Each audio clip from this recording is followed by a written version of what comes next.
Bonsoir et Shabbat Shalom. J'ai mis mon talit. Je vais vraiment vous le montrer parce que je crois que c'est important que vous le voyez. Voilà, vous voyez? Je ne sais pas si on arrive à lire ou pas. En tout cas, peut-être pas l'hébreu, mais l'anglais. Et puis là, voilà.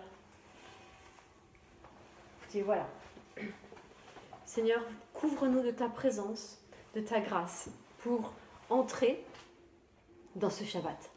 Seigneur, merci pour Shabbat. Merci pour ce temps que tu mets à part pour nous arrêter. Et il y a ce passage dans l'évangile, dans la Bible, pardon, qui dit « Arrêtez et connaissez que je suis Dieu ». Connaissez, reconnaissez, découvrez. Au fond, on peut le traduire de plein de manières différentes. C'est ça qui est intéressant avec l'hébreu, c'est que les mots ont la finesse de la saveur. Mais arrêtez, stop, et reconnaissez qui je suis.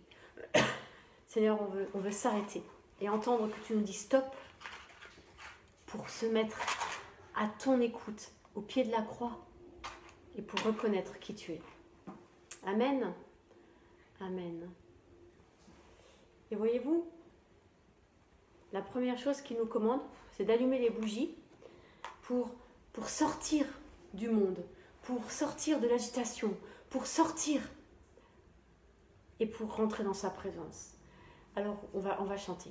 Baruch ata Adonai, Eloheinu melech haolam, asher kideshanu vemitzvotav vetzivanu, leadlik ner, leadlik ner, leadlik ner shel Shabbat.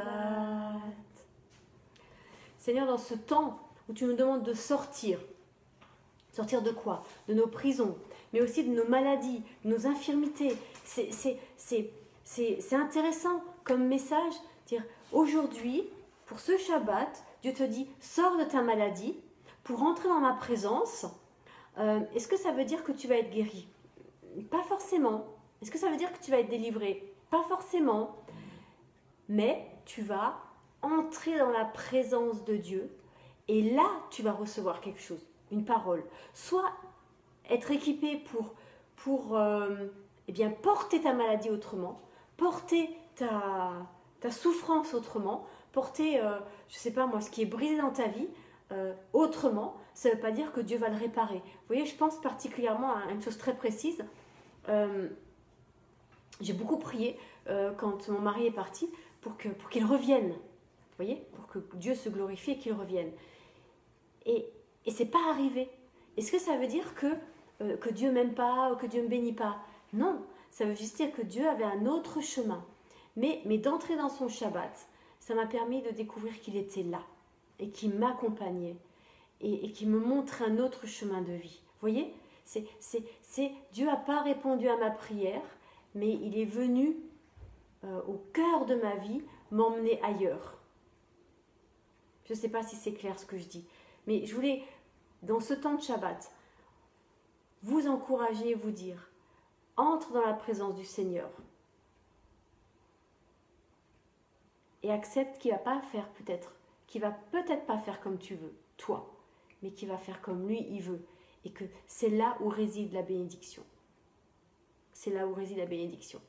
Parce qu'il y a plein de choses dans ma vie que j'aurais voulu qu'il se passe autrement.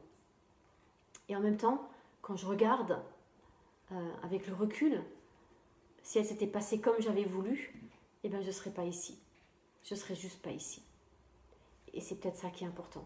Que je sois ici aujourd'hui, que je puisse être ici aujourd'hui, que je puisse partager ce que j'ai reçu aujourd'hui et qui vient de toutes ces choses que j'ai vécues. Vous voyez ce que je veux dire? Ne regrettez pas, mais portez votre vie dans ce Shabbat pour l'offrir au Seigneur. Dire, Seigneur, regarde ma vie, qu'est-ce que tu peux en faire? Qu'est-ce que tu veux en faire? Qu'est-ce que tu as prévu d'en faire? De ce qui est pour moi des pièces éparses. Et ça rejoint le texte qu'on va travailler dimanche et que je vous partage déjà maintenant, Romains 8, 35 à 39. Romains 8, 35 à 39. Dans tout ce qu'on vit de difficile, regardez le texte. Et qu'est-ce qu'il dit? Je t'aime. Que ce soit dans la persécution, dans les choses difficiles de la terre, Dieu t'aime. Et que ce soit dans les choses difficiles spirituellement, émotionnellement, Dieu t'aime. Et la preuve de cet amour, c'est Yeshua qui l'a donné. Seigneur, puissions-nous recevoir cette présence-là qui est la première bénédiction que tu dis sur nos vies. Voilà. Parce que en Yeshua, tu viens poser ton nom sur nos vies. Et sur ce qui, parfois on a l'impression que c'est cassé, que ça ne sert à rien et qu'il faut le jeter. Toi, tu dis non. C'est précieux. C'est ta vie. Et même si tu crois qu'aujourd'hui, c'est des morceaux brisés et épars, moi, je ne vais pas le reconstruire. Je vais en faire une œuvre d'art. Je vais faire un chef-d'œuvre de ça. Dieu, il ne va pas reconstruire à l'identique. Bien au contraire. Bien au contraire. Il va en faire autre chose, de plus magnifique encore. Et ça, c'est la parole qu'il nous laisse pour ce Shabbat. Entrons dans ce Shabbat avec nos vies brisées et osons laisser le Seigneur en faire autre chose que ce qu'on voudrait pour découvrir que c'est une œuvre d'art. Que sa bénédiction repose sur chacun et sur chacune.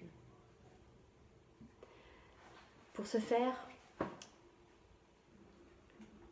Seigneur, ton sang, que ton sang vienne nous permettre d'entrer dans cette dimension-là, à la fois de l'obéissance, de venir dans le Shabbat, dans la paix, dans la plénitude de qui tu es, alors que c'était une semaine pas simple, hein, avec ce qu'on entend, les pour, les contre, confinement, déconfinement, pas, et puis toutes nos histoires, tout ce qui se passe, les gens qui vont pas bien, mais le sang de Yeshua sur toutes ces situations, le sang de Yeshua sur toutes ces vies brisées, sur toutes ces situations brisées, sur tout ce qui est brisé, il y a son sang. Il y a son sang. Et sur ma vie brisée, il y a son sang. Et regardez, il a été lui-même brisé.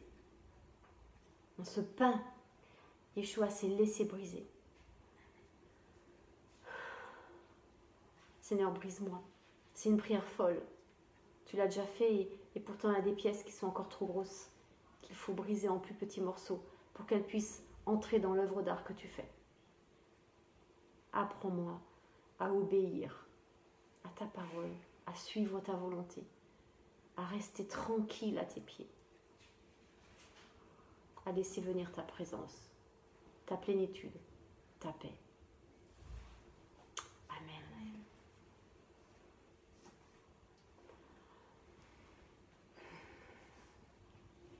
Shabbat Shalom, dans sa paix, dans sa présence.